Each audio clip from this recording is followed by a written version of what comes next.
a very weird press conference between Chris Eubank Jr. and Liam Smith. Liam Smith was the first one to go off key where he attacked Chris Eubank's sexuality. He called Chris Eubank Jr. gay, and Chris Eubank Jr. replied likewise by calling him an unfaithful husband. Both of them went at each other personally during the press conference, which I think was not needed, but on Saturday, I can assure you that these two men don't like each other, and we are in for one hell of a fight. And this is a genuine beef. 12 rounds of action. Yes, 12 rounds of action, because I don't see anyone knocking each other out based on the pattern by which these two men get into the ring. Chris Eubank Jr. is the younger of the 33 years, and Liam Smith is the older 34 years. Chris has 34 fights on his record. Smith has 36. Chris has 32 wins. Liam has 32 wins. 2 losses being to Billy Joe Sanders and George Groves when Chris moved to the super middleweight division. Then Smith has lost 3 times to no other person than Saul Canelo Alvarez, then Mongolia in the second one, then when he traveled to Russia to face the Black Lion Kubanov. So Liam Smith has lost 3 times, 1 draw.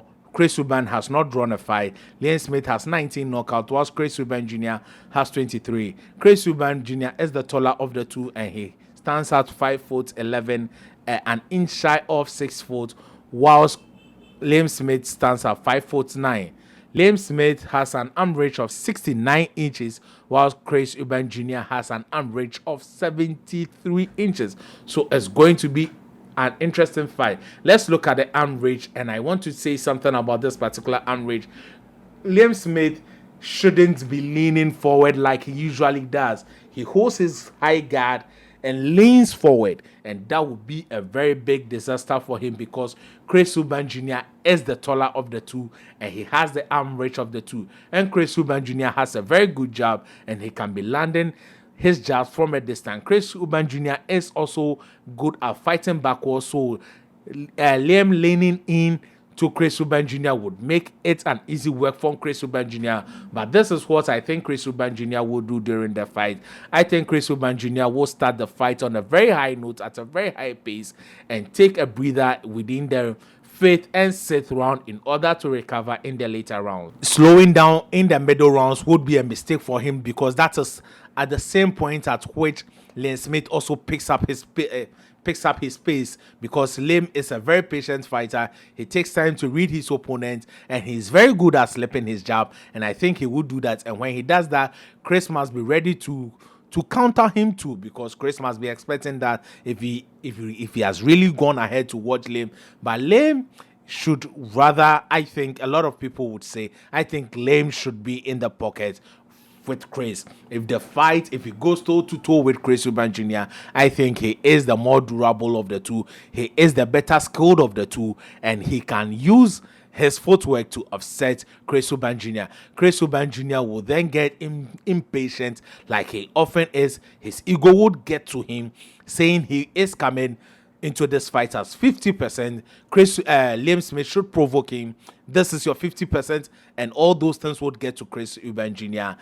He is a very emotional fighter. He almost lost the fight against James DeGale based on his emotion. James DeGale, he should thank him, is just an honorable man who likes fighting and wanted to fight. If not, Chris Eubank Jr. would have lost a fight based on an emotion which was unnecessary, whilst he was way ahead on the scorecard. So I think if Liam Smith should stand toe to toe with him and provoke Chris Eubank Jr., offset him with his leg move, with his footwork, Chris Eubank Jr. would be frustrated and will start doing the unnecessary things.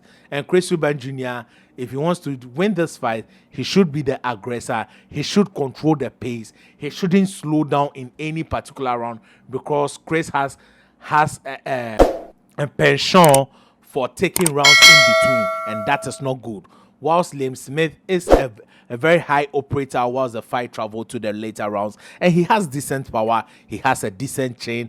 Chris Eubank Jr.'s chin is formidable. It hasn't been cracked yet, but no chin is durable enough in boxing when you keep getting hit one day it will get cracked. So I think it will be a very interesting fight, action packed from round one. Chris Eubank Jr. dominating the fight, taking a breather in the middle round, 5th to 7th round. But it would be very difficult for him to recover because Lame is the most technical fighter, the smoother operator of the two, and he can easily frustrate Chris Eubank Jr. with all those things. So with all these things that I'm saying, but Chris Eubank Jr. is the bigger puncher of the two. He has enough power to put Lame down, but Lame also has enough resistance because Chris Eubank Jr. is not a bigger puncher than Saul Canelo Alvarez. Liam Smith was able to go 11 rounds with Saul Canelo Alvarez before being knocked out. Any man can be knocked out, Chris. Don't get it twisted. But like I've said, I am predicting a big cut in this fight. One of them or both of them are going to be cut in this fight, and that would make this particular fight a very, very brutal one. But I think it will be a majority decision win for Liam Smith, though the smaller of the two. This fight is only a 50-50 fight based on size. If Liam Smith has been as big as Chris, this fight would have been a 70-30 in favor of Liam Smith. So with that, and being the skillful fighter, I always go for the most skillful fighter because Chris Eubank too is emotional, and that made me choose Liam Smith as the majority or the person who is going to win by majority. Liam Smith has also faced better opposition than Chris Eubank Jr. in my humble opinion. Chris Eubank Jr. has not even lived up to the expectation as his father marketed him to be. His father once said this guy is better than Floyd Mayweather, and when he's in there with opponents, they should keep an eye on him. But Chris has ended up struggling in fights, and he not knowing what to do, he not having a B plan. He at a point in time was self-trained and all those shenanigans.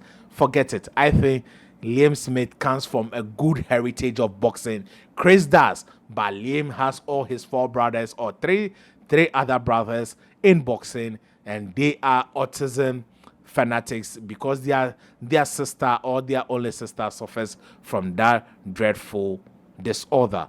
But when they step into the ring, it will be all action. Trust me, this particular fight.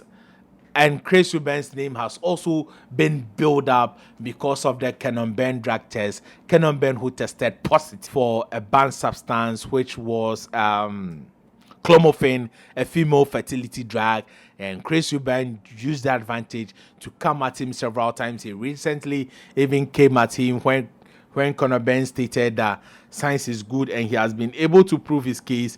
And Chris Eubank Jr. replied him, science is good, that is why you got caught. I'm just paraphrasing the two, but basically that was what was said. So it's going to be an interesting fight. I want you all to tune in. It's a co-broadcast from The Zone and Sky Sports. So that is a great team up. Boxer and Kala Wasserman, other promoters of this show. It is going to be a nice show. Trust me, we are in for one hell of a fight, and we are in for one hell of a action. The undercard is not short of quality. Yes, the undercard of this particular fight is very, very, very tight. We have the likes of Chris Congo in there. He would be facing my Ghanaian brother Eko Esuman, and then Fraser Campbell would be facing Kevin Espidola.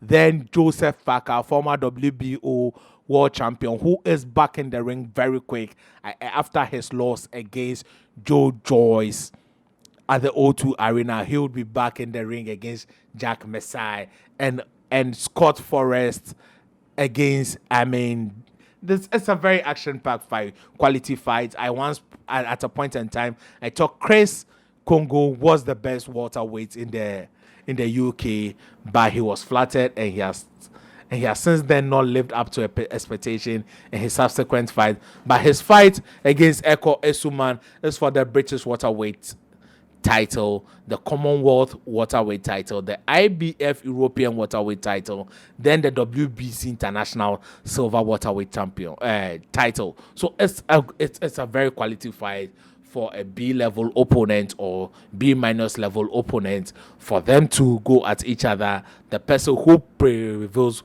moves to the next level or goes into title contention with the likes of Errol Spence Jr., Booth Ennis, Virgil Ortiz, Crawford, etc. So it's a very interesting card, and I want you all to tune in to watch this night of boxing.